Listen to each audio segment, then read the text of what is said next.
Hello, Coaster fans. We're going to talk about something today that needs to be discussed, even if we're all kind of sick of hearing about it. And at the end of this short video, there's going to be a call to action to help the parks in California survive. It's no secret that 2020 has been really hard on the park industry. While many parks were eventually able to open in 2020, others remained closed for the entire season. Most states have recognized that, when the proper precautions have been taken, amusement parks can operate safely in 2020. States like Ohio, Missouri, Florida, and Pennsylvania, as well as many others, have allowed their parks to open responsibly this summer. While some parks do a better job than others of enforcing the restrictions, the precautions for the most part seem to be working pretty well, as there is yet to be a significant COVID-19 outbreak attributed to attending theme parks. The parks that have been allowed to operate have proven that even in 2020, amusement parks can be a safe and fun experience.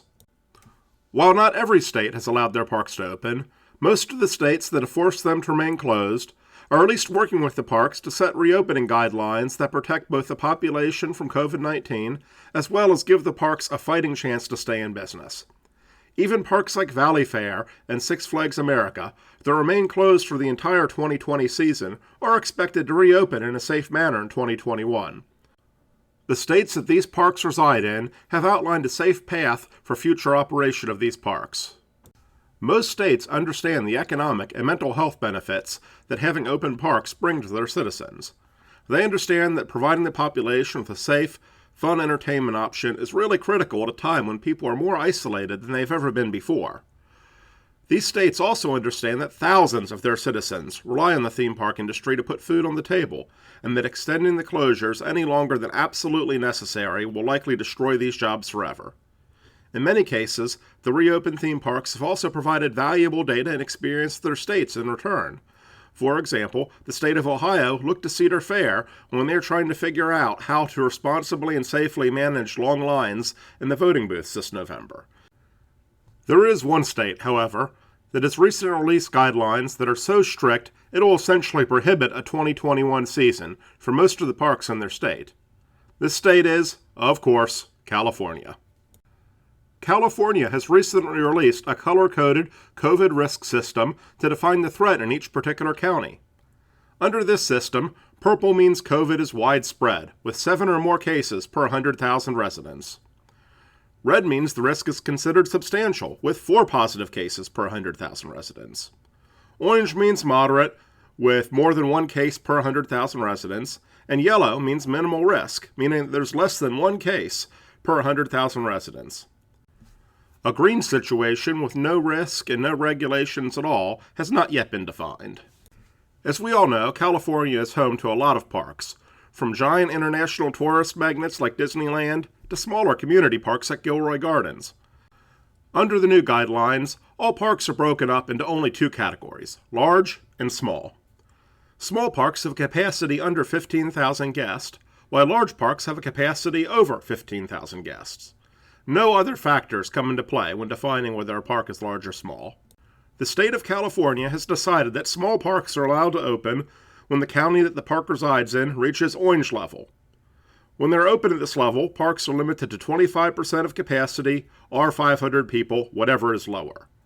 Parks are also only allowed to open outdoor attractions, and they're only allowed to welcome in residents that live in the same county that the park resides in. California has decreed that large parks are not allowed to open until the county where the park resides in reaches yellow, and when they do open, they're going to be limited to 25% of total capacity. Regardless of park size, all parks are going to be required to use a reservation system to limit attendance, as well as to conduct health safety screenings at entry and require a face mask throughout the park. At first glance, these restrictions may seem workable, if perhaps a little heavy-handed. But when you take a look at the color-coded map of California, it quickly becomes apparent how bad the situation actually is.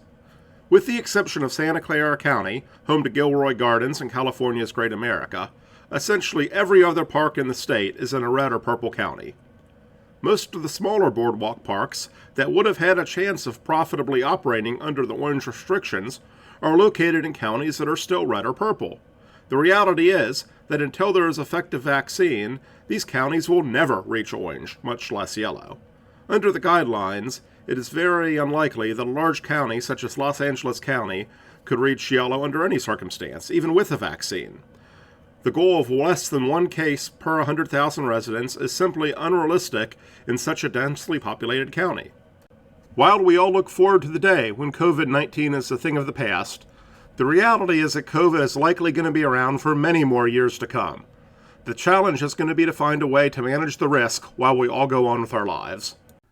Under the current guidelines, it's essentially impossible for Six Flags Discovery Kingdom, Disneyland, California Adventure, Knott's Berry Farm, Universal Studios, Six Flags Magic Mountain, and Legoland to have a 2021 season.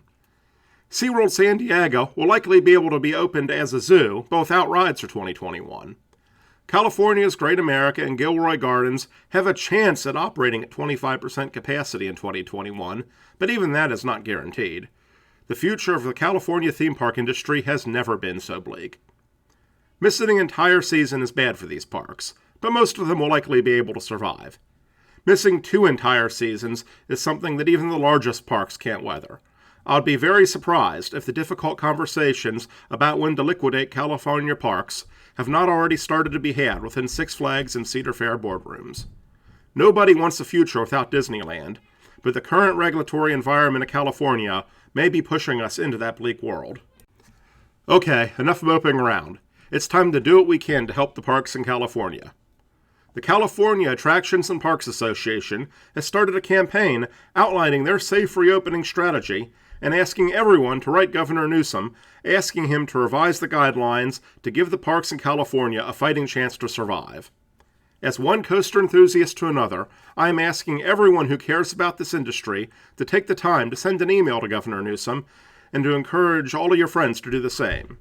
I've provided a link in the description below to the California Attractions and Parks Association page that'll help you contact the governor, as well as provide a detailed outline of their responsible reopening plans. It's up to all of us to do what we can to help the parks that we love. Until next time, ride on, coaster fans.